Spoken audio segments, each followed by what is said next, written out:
സമർപ്പണ ശുശ്രൂഷയ്ക്ക് വേണ്ടിയുള്ള സമയമാണ്. മാതാപിതാക്കൾ കുഞ്ഞുമായിട്ട് ഒരുക്കത്തോടു കൂടെ ആയിരിക്കുക. നിങ്ങൾ ദൈവത്തിൻ്റെ വചനം കേൾക്കുക. ഇനി ഒരു വലിയ പ്രസംഗം നടത്താൻ ആഗ്രഹിക്കുന്നില്ല. വൈകിട്ടും നമുക്ക് ഈ ശുശ്രൂഷയുണ്ടല്ലോ. അതുകൊണ്ട് ഞാൻ ആ ശുശ്രൂഷയിലേക്ക് വേഗം കയറി കുഞ്ഞിന് വേണ്ടി പ്രാർത്ഥിച്ച് ഈ ആരാധന സമർപ്പിച്ച് ക്ലോസ് ചെയ്യാനായിട്ട് ആഗ്രഹിക്കുകയാണ്. ഇത്രയ്ക്ക് സന്തോഷമുണ്ടെന്ന് പകല്. ഹല്ലേലൂയ. കർത്താവ് നിങ്ങളെ അനുഗ്രഹിക്കട്ടെ. ഈ അനീഷിനെ സംബന്ധിച്ച് എനിക്ക് ഇവിടെ നിൽക്കുമ്പോൾ ഒത്തിരി അഭിമാനമുണ്ട്. അനീഷ് ദൈവസന്നിധിയിൽ സമർപ്പിക്കപ്പെട്ടതും ദൈവസന്നിധിയിൽ കർത്താവിന് വേണ്ടി ഒന്നുകൂടെ ഒന്ന് ഒരുങ്ങാൻ ഇടയായത് ഞാൻ ഇവിടെ വന്ന് ശേഷം ഉപവാസ പ്രാർത്ഥനയിൽ ദൈവത്തിൻ്റെ ആത്മാവ് അവനോട് സംസാരിച്ച ദൈവത്തിൻ്റെ ദൂതാണ്. ഞാൻ ഇവിടെ വന്നപ്പോൾ ഈ ചർച്ചിലുള്ള യൂത്തൊക്കെ എനിക്ക് ഭയങ്കര സപ്പോർട്ടാണ്. ഞാൻ ഇരുന്ന സഭകളിലൊന്നും ഇങ്ങനെ ഒരു സപ്പോർട്ട് കിട്ടിയിട്ടില്ല. എന്നാലും സപ്പോർട്ടായിരുന്നു. പക്ഷേ അതിലൊക്കെ ഒത്തിരി ഓവറായിട്ട് എൻ്റെ കൂടെ നിൽക്കാൻ എന്തൊരു കാര്യം പറഞ്ഞാലും എത്ര തിരക്ക്. അനീഷൊക്കെ രാവിലെ മൊത്തം പണിയെടുത്തിട്ട് ഞാൻ രാത്രി വിളിക്കും, എടാ ഇങ്ങോട്ട് വേണം, ഇന്ന കാര്യം ചെയ്യാം, ഓടി വരും. അങ്ങനെ എല്ലാവരും. അപ്പോൾ എനിക്ക് ഇവരെ ആരെയും, ഈ പിള്ളേരെ ആരെയും എനിക്ക് എന്ത് ചെയ്യാൻ പറ്റത്തില്ല, മറക്കാൻ പറ്റത്തില്ല. ഞാൻ ഇവർക്ക് വേണ്ടി പ്രാർത്ഥിക്കുന്ന ഒരാളാണ്. ഇവരിൽ ഒരാളാണ് ഞാൻ. കാരണം ഇവരെ നേടുക എന്നുള്ളത് നമുക്ക് ജീവിതത്തിലെ ഏറ്റവും വലിയ അനുഗ്രഹമാണ്. നമുക്കൊരാളെ നശിപ്പിക്കാം, ഒരാളെ നമുക്ക് കളയാം. പക്ഷെ നേടുക എന്ന് പറയുന്നത് പ്രത്യേകിച്ച് ഈ കാലഘട്ടത്തിൽ വലിയ പ്രയാസമുള്ള കാര്യമാണ്. അതുകൊണ്ട് നമ്മുടെ മക്കൾക്ക് വേണ്ടി പ്രാർത്ഥിക്കുക, പ്രത്യേകിച്ച് ഇവർക്ക് വേണ്ടി പ്രാർത്ഥിക്കുക. ഈ ചർച്ച്, ഈ ലെവിനും ഒക്കെ ഈ മിറ്റമൊക്കെ വന്ന് തൂക്കുമ്പോൾ ഞാൻ സത്യം പറഞ്ഞാൽ ചങ്ക് കലങ്ങുക. നല്ല ഹാർഡ് വർക്ക് ചെയ്ത് ഈ ചർച്ചെല്ലാം ക്ലീൻ ചെയ്ത്, മുറ്റമെല്ലാം ക്ലീൻ ചെയ്ത്, ശനിയാഴ്ച വരുമ്പോൾ ഇവിടെ ഭയങ്കര കരിയിലയാണ്. ഇത്രയും കഷ്ടപ്പെട്ട് ഈ ചർച്ചിന് വേണ്ടി നിൽക്കുന്ന ഇവരെ ദൈവം മാനിക്കാതിരിക്കുമോ? ഞാൻ 5 മിനിറ്റ് എടുത്താലും നിങ്ങൾ അത് മുഷിപ്പായിട്ട് തോന്നല്ലോ. വേഗം നിർത്താൻ പോവുക. എല്ലാവർക്കും ഫുഡുണ്ട്, അതുകൊണ്ട് നിങ്ങൾ ആരും പേടിക്കണ്ട. അപ്പോൾ നോക്കിക്കേ, ഇവരെ ദൈവം മാനിക്കാതിരിക്കുമോ?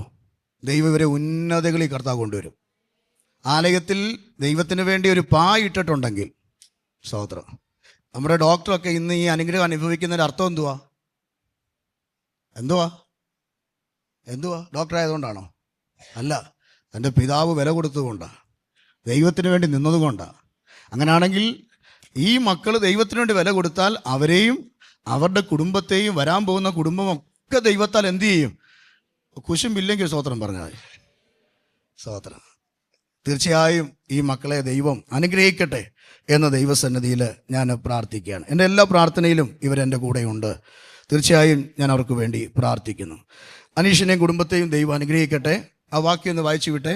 ലൂക്കോസിൻ്റെ സുവിശേഷം 2-ാം അധ്യായം 25 മുതൽ 31 വരെയുള്ള വാക്യം വായിച്ചു വിടുക. സിസ്റ്റർ, ആ വാക്യം ഒന്ന് നിർത്തി വായിക്കാൻ. പ്രസംഗിക്കുന്നില്ല, നിർത്തി വായിക്കാമോ? ഒന്നുകൂടെ ഞാൻ പറഞ്ഞു വിടാം.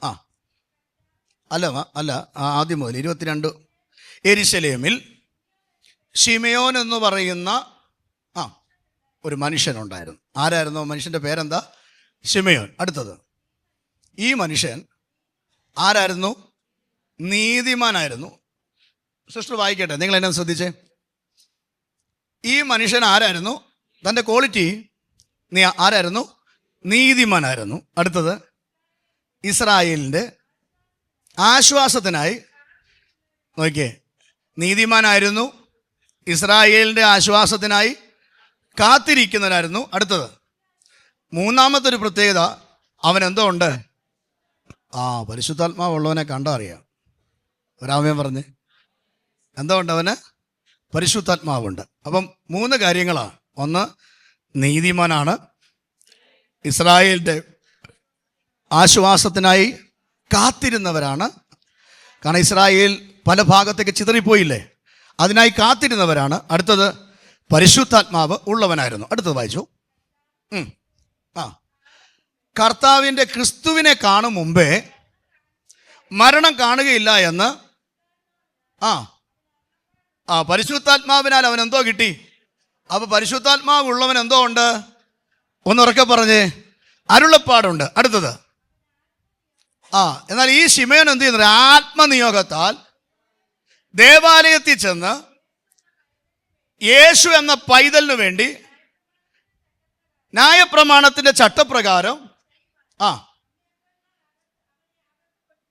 ആ ഈ ശിമയോൻ എന്ത് ചെയ്യുന്നത്? യേശുവിൻ്റെ അമ്മയപ്പന്മാർ ഈ കുഞ്ഞിനെ കൊണ്ടുവന്ന് സമർപ്പിക്കാൻ വേണ്ടി ആലയത്തിൽ കൊണ്ടുവന്നപ്പോൾ, കുഞ്ഞിനെ സമർപ്പിക്കാൻ, യേശുവിനെ സമർപ്പിക്കാൻ വേണ്ടി ആലയത്തിൽ കൊണ്ടുവന്നപ്പോൾ ഈ ശിമയോൻ പരിശുദ്ധാത്മാവുള്ളവൻ, യഹൂദൻ്റെ നല്ല കാലം ആഗ്രഹിക്കുന്നവൻ, ആമേൻ, ഈ കാര്യങ്ങളൊക്കെ ചെയ്യുന്നവൻ, ആമേൻ, എന്ത് ചെയ്യുന്നു?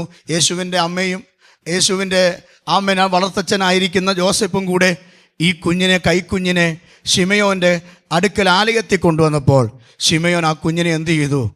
കയ്യിലേന്തി. അടുത്തത്, അവൻ ദൈവത്തെ എന്ത് ചെയ്തു? ഇന്നിവിടെ നടക്കുന്ന ശുശ്രൂഷ അതാണ്. ഇന്നിവിടെ നടക്കുന്ന ശുശ്രൂഷ ഏതാണ്? ദൈവത്തെ പുകഴ്ത്തുക. ആ കുഞ്ഞിനെ സമർപ്പിക്കുക എന്നുള്ളത് വാസ്തവമായ കാര്യമാണ്.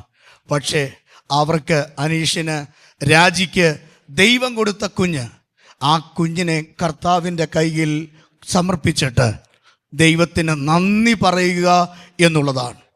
നമ്മൾ വീട് വെച്ചാൽ, ഒരു വാഹനം വാങ്ങിച്ചാൽ, ഒരു വസ്തു വാങ്ങിച്ചാൽ, അല്ലെങ്കിൽ മറ്റേതെങ്കിലും നിലയിൽ നമ്മുടെ കുഞ്ഞുങ്ങൾ പഠനത്തിന് വേണ്ടി പോയാൽ ദൈവദാസന്മാരുടെ മുമ്പിൽ കൊണ്ടുവന്ന് അവർക്ക് വേണ്ടി പ്രാർത്ഥിക്കുകയും സമർപ്പിക്കുകയും ചെയ്യുന്നത് പോലെ തന്നെ ഇവിടെ ഇതാ ശിമയോൻ്റെ അടുക്കൽ യേശുവിൻ്റെ അമ്മ, മാതാപിതാക്കൾ യേശുവിനെ കൊണ്ടുവന്ന് ശിമയോൻ്റെ കയ്യിൽ കൊടുത്തപ്പോൾ ശിമയോൻ ആ കുഞ്ഞിനെ കയ്യിൽ വഹിച്ചുകൊണ്ട് ദൈവത്തിന് മഹത്വം കൊടുത്തു.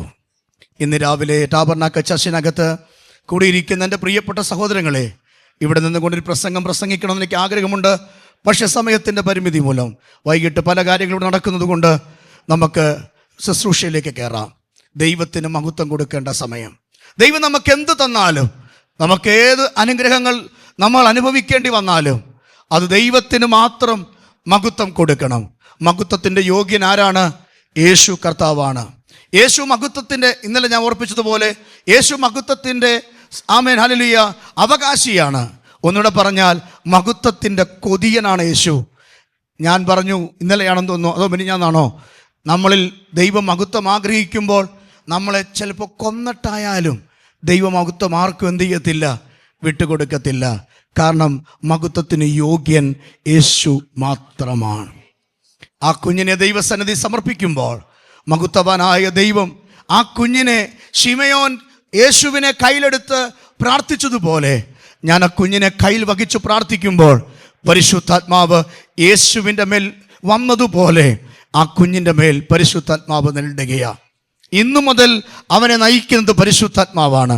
യാതൊരു ദുഷ്ടപിശാചിനോ പ്രേതഭൂത ശക്തികൾക്കോ അന്ധകാര മണ്ഡലങ്ങൾക്കോ ആ കുഞ്ഞിനെ തൊടാൻ കഴിയുകയില്ല. കാരണം അവൻ യേശുവിൽ സമർപ്പിക്കപ്പെട്ടവനാണ്. യേശുവിന് കയ്യിൽ നമ്മൾ കൊടുത്തിട്ടുണ്ടെങ്കിൽ പിന്നെ അത് നമ്മുടെ അവകാശമല്ല, അത് യേശുവിൻ്റെ അവകാശമാണ്. യേശു തന്നെ ആ കാര്യങ്ങൾ ഏറ്റെടുക്കുകയാണ്. അവൻ്റെ ഭാവി യേശുവിൻ്റെ കയ്യിലാണ്. അവൻ്റെ ജീവിതത്തിലെ എല്ലാ തുറകളും യേശുവിൻ്റെ കയ്യിലാണ്. പിന്നെ യാതൊരു പാരമ്പര്യ ശക്തികൾക്കോ പോരുകൾക്കോ പോരാട്ടങ്ങൾക്കോ ബന്ധനങ്ങൾക്കോ ഒന്നിനും ഈ കുഞ്ഞിനെ തൊടുവാൻ യേശു അപ്പ അനുവദിക്കുകയില്ല. ഇന്നലെ ഓർപ്പിച്ചതുപോലെ ചുറ്റും വേലി കെട്ടി കർത്താവ് സൂക്ഷിക്കും. വിശ്വസിക്കുന്നവരെ കർത്താവിന് സ്തോത്രം ചെയ്താട്ടെ. ശിമയോൻ കുഞ്ഞിനെ കയ്യിലെടുത്ത് ദൈവത്തിന് മഹത്വം കൊടുത്തു. ഒന്ന് വായിച്ചേ, മഹത്വം കൊടുത്തു. എന്നിട്ട് ശിമയോൻ പറയുക, ഇപ്പോൾ നാഥ തിരുവചനം പോലെ നീ അടിയനെ സമാധാനത്തോടെ എന്ത് ചെയ്യണം? വിട്ടയക്കുക. നോക്കിക്കേ, അവൻ പറയുക, കർത്താവേ, യേശുവിനെ എൻ്റെ കൈ കിട്ടി, ഞാൻ അവനെ സമർപ്പിച്ചു, അങ്ങയുടെ കൈ തന്നു. ഇപ്പോഴോ നാഥ അങ്ങയുടെ ഗീതം പോലെ, നമ്മൾ മുമ്പ് ചിന്തിച്ച ചിന്ത അവിടെ കയറി വരുന്നു. അവിടുത്തെ ഗീതം പോലെ ഇന്ന് പകലത്തവർ പറയും, ഞാൻ ആ വാക്യം ചിന്തിച്ചതല്ല, പക്ഷെ ദൈവാത്മാവ് ഇവിടെയും പറയുന്നു. ശിമയോൻ പറയുക, അവിടുത്തെ ഗീതം പോലെ എൻ്റെ ജീവിതം സമർപ്പിക്കപ്പെടുകയാ. പ്രിയ മാതാപിതാക്കളെ, കുഞ്ഞുങ്ങളെ പഥ്യോപദേശത്തിൽ വളർത്തണം. നമ്മൾ ജീവിക്കുന്ന ലോകത്തിലാണ്, പാപഭങ്കുലമായ സാഹചര്യത്തിലാണ് ജീവിക്കുന്നത്. അവർക്ക് യേശുവിനെ കൊടുക്കണം, സൺഡേ സ്കൂൾ പഠിപ്പിക്കണം, വചനം പഠിപ്പിക്കണം. ഈ ലോകത്തിലെ ഒന്നും അവരുടെ കൈ കൊടുക്കരുത്. വചനം ഇങ്ങനെ പറയുന്നു, ബാലൻ നടക്കേണ്ട വഴിയിൽ അവനെ അഭ്യസിക്കുക. വൃദ്ധനായാലും അത് വിട്ടുമാറുകയില്ല. ഇപ്പോൾ നിങ്ങളുടെ കുഞ്ഞുങ്ങൾക്ക് എന്തു കൊടുക്കുന്നോ അതാണ് നിങ്ങളുടെ ജീവിതത്തിൽ നാളെ അനുഗ്രഹം. എൻ്റെ മാതാപിതാക്കൾ ഞങ്ങളെ ഓർത്ത് കരയാറില്ല. എൻ്റെ അനുജനെ ഓർത്ത്, എന്നെ ഓർത്ത് എൻ്റെ മാതാപിതാക്കൾ അയ്യോ കർത്താവേ നശിച്ചു പോയല്ലോ, മടങ്ങി വരണമേ എന്ന് പറഞ്ഞ് കരയാറില്ല. കാരണം എന്തറിയാമോ? ചെറുപ്രായത്തിൽ ഞങ്ങൾക്ക് തരേണ്ട യേശുവിനെ ഞങ്ങളുടെ മാതാപിതാക്കൾ ഞങ്ങൾക്ക് തന്നപ്പോൾ, പിന്നീട് ആ ചുവട് വെച്ച് ഞങ്ങൾ വളർന്നപ്പോൾ ഞങ്ങളുടെ മാതാപിതാക്കൾക്ക് ഞങ്ങളൊരു ബ്ലെസ്സിങ് ആയി മാറി. അങ്ങനെങ്കിൽ ദൈവം നിങ്ങൾക്ക് തന്ന കുഞ്ഞിനെ അതേ നിലയിൽ വളർത്തിയാൽ അവരേത് മേഖലയിൽ ചെന്നാലും, ഏത് രാജ്യത്ത് ചെന്നാലും, ഏത് തുറകളിൽ നിന്നാലും നിങ്ങൾക്ക് ഹെഡേക്ക് ആകത്തില്ല. കാരണം അവരുടെ ഉള്ളിൽ യേശുവുണ്ട്. അവരുടെ ഉള്ളിൽ യേശുവിനെ കൊടുക്കാൻ ഏറ്റവും വലിയ ആമേൻ ഹല്ലേലൂയ ഈസി പാസ്റ്റർക്കല്ല. അവരുടെ ഉള്ളിൽ യേശുവിനെ കൊടുക്കാൻ ഏറ്റവും വലിയ എളുപ്പം സഭാവിശ്വാസികൾക്കല്ല, സൺഡേ സ്കൂൾ ഹെഡ് മാസ്റ്റർക്കല്ല. അവർക്ക് യേശുവിനെ കൊടുക്കാൻ ഏറ്റവും വലിയ ഈസി അമ്മയ്ക്കാണ്, അപ്പനാണ്. നമുക്കറിയാം, മോശയെ കയ്യിലെടുത്തുകൊണ്ട് അമ്മ പാല് കൊടുക്കുമ്പോൾ ആ കുഞ്ഞിൻ്റെ തലയിൽ ഇങ്ങനെ തലോടി പാല് കൊടുത്തുകൊണ്ടിരിക്കുമ്പോൾ അമ്മ ഇങ്ങനെ പറയും, മോനെ നീ എബ്രായനാ എന്ന് പറയും. നീ മിസ്രൈമിനല്ല, നീ എബ്രായനാന്ന് പറയും. പക്ഷെ അവൻ ഓർമ്മ വച്ചപ്പോൾ എബ്രായനും മിസ്രൈമിനും തമ്മിൽ അടിയുണ്ടായപ്പോൾ എബ്രായനെ രക്ഷിക്കാൻ മോശയ്ക്ക് ഇടയായത് അവൻ്റെ ഉള്ളിൽ അവൻ്റെ അമ്മ കൊടുത്ത ഒരു ഉപദേശമുണ്ടായിരുന്നു, ഞാനൊരു എബ്രായനാണ്. എത്ര എൻ്റെ കൂടെയുണ്ട്? ഇന്ന് പകൽക്കാലം നമ്മുടെ മക്കൾ ഏത് സാഹചര്യത്തിൽ നിൽക്കുമ്പോഴും പറയണം, ഞാൻ എബ്രായനാണ്, ഞാനൊരു വിശുദ്ധനാണ്. ഇന്ന് അനേക കുഞ്ഞുങ്ങൾ വഴിതെറ്റുകയാ, മാതാപിതാക്കളുടെ കൂടെ ഇല്ല. അവർ പറക്ക വെച്ച് അമ്മ സ്കൂൾ ജീവിതം കഴിഞ്ഞ് അമ്മയെ ചിലപ്പോൾ +2 കഴിഞ്ഞ് ഒറ്റക്കാലം നിൽക്കുമ്പോൾ അവർക്ക് യേശുവിനെ വേണ്ട, അവർക്ക് ആരാധന വേണ്ട. അപ്പനും അമ്മയും പറഞ്ഞൊക്കെ തിരസ്കരണമാണ്. അപ്പനെ ഏടാന്നും അമ്മയെ പൊടിയെന്നൊക്കെ വിളിക്കുന്ന ഒത്തിരി തലമുറയുള്ള ഒരു കാലത്താണ് നമ്മൾ ജീവിക്കുന്നത്. പക്ഷേ യേശുവിനെ കൊടുത്താൽ അവരതൊന്നും ചെയ്യത്തില്ല. നശിച്ചു പോകുന്ന, വഴിതെറ്റിപ്പോകുന്ന കുഞ്ഞുങ്ങളുടെ നടുവിൽ, ഹോസ്റ്റലിൽ, കോളേജിൽ നമ്മുടെ കുഞ്ഞുങ്ങൾ നിൽക്കുമ്പോൾ അവർ വ്യത്യസ്തരായിരിക്കും. കാരണം അമ്മ ഓതിക്കൊടുത്തൊരു വാക്കുണ്ട്, നീ മിസ്രൈമീനല്ല, നീ ആരാണ്? ഒരു എബ്രായനാണ്. ആ കുഞ്ഞിനെ അങ്ങനെ വളർത്താൻ ദൈവം നിങ്ങൾക്ക് സാവകാശം തരട്ടെ എന്ന് പറഞ്ഞുകൊണ്ട് നമുക്ക് ആ ശുശ്രൂഷയിലേക്ക് കയറാം. കുഞ്ഞുമായി വന്നാട്ടെ, ദൈവസന്നിധിയിൽ സ്തോത്രം ചെയ്യാം. നമുക്കെല്ലാവർക്കും ഈ കുടുംബത്തിന് വേണ്ടി പ്രാർത്ഥിക്കാം. ഈ കുടുംബത്തിന് വേണ്ടി പ്രാർത്ഥിക്കാം. കർത്താവിൻ്റെ സന്നിധിയിൽ നമുക്ക് സ്തോത്രം ചെയ്യാം. മാതാപിതാക്കളായ എല്ലാ പ്രിയപ്പെട്ടവരും ഈ ഫാമിലിക്ക് വേണ്ടി ഒരു വാക്ക് ദൈവസന്നിധിയിൽ സ്തോത്രം ചെയ്യാം. ദൈവം രണ്ടാമതും ഒരു തലമുറ കൊടുക്കുവാൻ അവർക്ക് പ്രസാദം തോന്നി. ദൈവത്തിന് അവരുടെ കരുണ തോന്നി.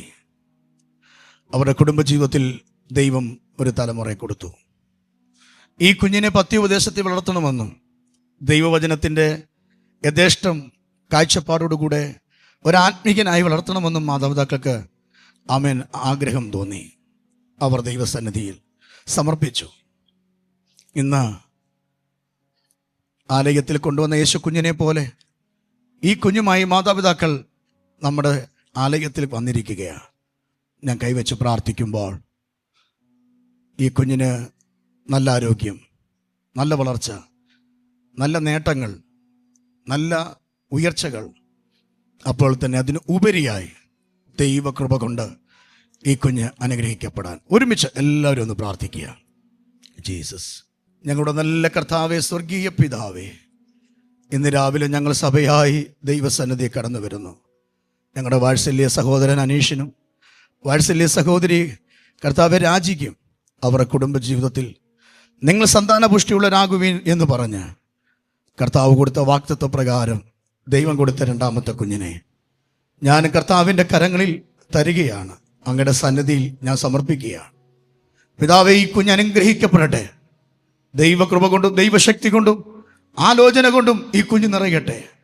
പത്യോപദേശത്തിൽ വളരട്ടെ. ശാമുവേൽ ബാലനോ വളരും തോറും യഹോവയ്ക്കും മനുഷ്യർക്കും പ്രീതിയുള്ളവനായി വളർന്നു എന്ന ദൈവവചനത്തിൽ ഞങ്ങൾ വായിക്കുന്ന പോലെ പിതാവിൻ്റെയും പുത്രൻ്റെയും പരിശുദ്ധാത്മാവിൻ്റെയും നാമത്തിൽ ഈ കുഞ്ഞിനെ ഞാൻ അനുഗ്രഹിച്ചു പ്രാർത്ഥിക്കുന്നു. ഇവനെ ഞാൻ അനുഗ്രഹിച്ചു പ്രാർത്ഥിക്കുന്നു. ഇതൊരു അനുഗ്രഹ വിഷയമായി മാറട്ടെ കർത്താവേ. ഈ ലോകത്തിൻ്റെ ബാലാരിഷ്ടകളോ പാപത്തിൻ്റെ ശക്തികളോ ഇവനെ തൊടുവാൻ അനുവദിക്കാതെ ഇവൻ മാതൃകയുള്ളവനായി, ദൈവകൃപയുള്ളവനായി, ദൈവശക്തിയുള്ളവനായി വളരേണ്ടതിന് ഏറിയ ജ്ഞാനം കൊണ്ടും കൃപ കൊണ്ടും ദൈവം വളർത്തണമേ. മോശ ദൈവസന്നിധിയിൽ ദിവ്യസുന്ദരൻ എന്ന് കണ്ടതുപോലെ സൗന്ദര്യത്തോടെ കുഞ്ഞ് വളരട്ടെ കർത്താവേ. യേശു കർത്താവേ, ശമൂവേൽ പെട്ടകത്തോട് ചേർന്ന് കിടന്നതുപോലെ കർത്താവിനോട് ചേർന്ന് നിൽക്കട്ടെ കർത്താവേ. പിതാവിന്റെ കരങ്ങളിൽ ഈ കുഞ്ഞിനെ ഞാൻ ഏൽപ്പിച്ചു പ്രാർത്ഥിക്കുകയാണ്.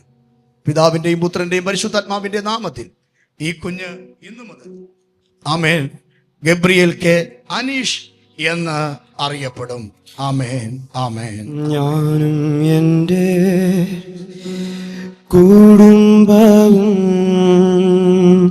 നിന്നതല്ല, യേശു നിർത്തിയതാ. ഞാനും എൻ്റെ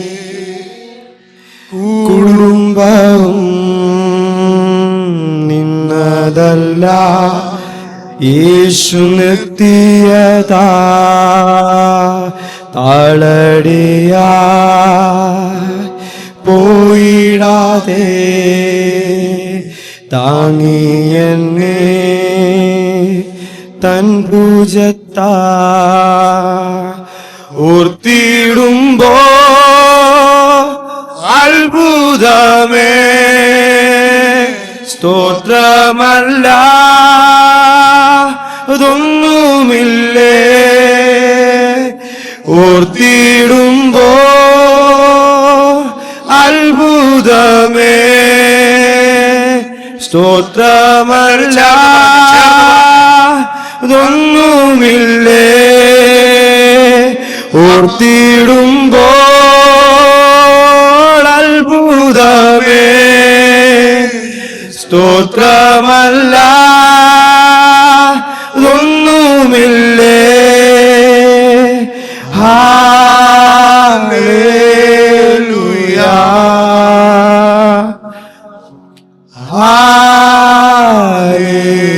ഹല്ലേലൂയാ, ഹല്ലേലൂയാ,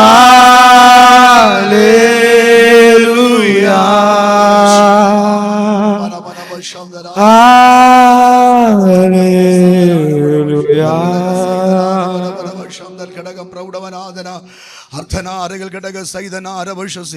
കർത്താവേ, ഈ മകന് വേണ്ടി ഞാൻ യേശുവിൻ്റെ നാമത്തിൽ പ്രാർത്ഥിക്കുന്നു. ഈ മകൾക്ക് വേണ്ടി ഞാൻ യേശുവിൻ്റെ നാമത്തിൽ പ്രാർത്ഥിക്കുന്നു. കർത്താവ്, അടിയൻ്റെ മേൽ പകർന്ന അഭിഷേകത്താൽ നിന്റെ കുഞ്ഞുങ്ങളെ ഞാൻ അനുഗ്രഹിക്കുന്നു. കർത്താവേ, അമ്മയുടെ ഉദരത്തിൽ വെച്ച് തന്നെ ഇവരെ കണ്ടു. അല്ല, ഇവർ ജനിക്കുന്നതിന് മുമ്പ് തന്നെ സ്വർഗ്ഗം ഇവരെ കണ്ടു. കർത്താവേ, തക്ക സമയമായപ്പോൾ ഇവരെ കുടുംബജീവിതത്തിലേക്ക് പ്രവേശിപ്പിച്ചു. ദൈവമേ, മനുഷ്യനേകനായിരിക്കും നന്നല്ലെന്ന് കണ്ട് ഒത്ത തുണ ഒരുക്കി കൊടുക്കുക ദൈവം കർത്താവ് കൽപ്പന തോന്നി. അന്ന് കർത്താവേ, അതിന് ശേഷമായി നിങ്ങൾ സന്താനപുഷ്ടിയുള്ളവരായി പെരുകുവീൻ എന്ന് പറഞ്ഞ ദൈവത്തിൻ്റെ വാഗ്ദത്ത പ്രകാരം മക്കളെ ഹോമ തരുന്ന പ്രതിഫലവും ദൈവം തരുന്ന ദൈവത്തിൻ്റെ ദാനവുമാകയാൽ പിതാവിൻ്റെയും പുത്രൻ്റെയും പരിശുദ്ധാത്മാവിൻ്റെ നാമത്തിൽ ഈ കുഞ്ഞിനെ പ്രതിഷ്ഠിക്കുവാൻ ഈ മാതാപിതാക്കൾക്ക് ദൈവം കൊടുത്ത അവസരങ്ങൾക്കായി ഞാൻ ദൈവസന്നിധിയിൽ പ്രാർത്ഥിക്കുന്നു. കർത്താവേ, പ്രിയ അനീഷിനായി പ്രാർത്ഥിക്കുന്ന ആവശ്യമായ ദൈവകൃപ കൊണ്ട് നിറയ്ക്കണമേ. ഇന്നു മുതൽ ഇവൻ്റെ സ്ഥിതിക്ക് വ്യത്യാസം വരുത്തണമേ. ഇന്നു മുതൽ എൻ്റെ അവസ്ഥയ്ക്ക് മാറ്റം വരുത്തണമേ. കർത്താവിനെ മാനിക്കണമേ. ദൈവരാജ്യത്തിന് കൊള്ളാവുന്നനാക്കി തീർക്കണമേ. സ്ഥിതികൾക്ക് ദൈവം വ്യത്യാസം വരുത്തണമേ എന്ന് പ്രാർത്ഥിക്കുന്നു. കർത്താവ് രാജിക്കായി പ്രാർത്ഥിക്കുന്നു. നിന്റെ മകളെ കർത്താവ് അനുഗ്രഹിക്കണമേ. ദൈവകൃപ കൊണ്ട് കർത്താവ് നിറയ്ക്കണമേ. നിന്റെ മകളെക്കുറിച്ച് ദൈവം ആഗ്രഹിക്കുന്ന നിലയിൽ ആവശ്യമായ ആരോഗ്യം ബലവും കർത്താവ് കൊടുക്കണമേ. വിശേഷാൽ ഈ സമയത്ത് തൻ്റെ ശരീരത്തിൽ ആവശ്യമായ ആരോഗ്യം കൊടുക്കണമേ. ഒരു കുഞ്ഞിന് ജന്മം കൊടുക്കുവാൻ ദൈവർക്ക് കർത്താവ് ബലം കൊടുക്കണമേ. ഒരു നല്ല അമ്മയായി ജീവിക്കുവാനുള്ള പ്രത്യേക കർത്താവ് കൃപയും ശക്തിയും ഇവിടെ മേൽ സ്വർഗം പകരുമാറാകണമെന്ന് പ്രാർത്ഥിക്കുന്നു. ഈ കുഞ്ഞിനെ ഞങ്ങൾ ഒരു പ്രാവശ്യം കൂടെ സമർപ്പിക്കുന്നു. കർത്താവേ, ഇന്നു മുതൽ ഇവന് കർത്താവിൻ്റെ പത്യോപദേശത്തിൽ മാതൃകയുള്ളതായ അനേക പ്രിയപ്പെട്ടവർക്ക് കുടുംബത്തിൽ, ചർച്ചയിൽ, ബന്ധുമിത്രാദികളുടെ മുമ്പിൽ, കർത്താവേ, അവൻ പഠിക്കാൻ പോകുന്ന സ്കൂളിൽ, അവനായിരിക്കുന്ന ചർച്ചിൽ അവന് മാതൃകയുള്ളവനായി തീരാൻ ദൈവനെ വളർച്ചയിൽ മാനിക്കണമേ എന്ന് പ്രാർത്ഥിക്കുന്നു. പ്രാർത്ഥന കേട്ടതിനായി സ്തോത്രം. യേശുവിൻ നാമത്തിൽ തന്നെ ആമേൻ. നമ്മുടെ കരമുയർത്തി 3 പ്രാവശ്യം ഹല്ലേലൂയ പറയാം. ഹല്ലേലൂയ, ഹല്ലേലൂയ, ഹല്ലേലൂയ. പോയിരുന്നാട്ടെ. കർത്താവ് നിങ്ങളെ അനുഗ്രഹിക്കുമാറാകട്ടെ. നമ്മുടെ കരമടിച്ച് ദൈവത്തിന് സ്തോത്രം ചെയ്യാം.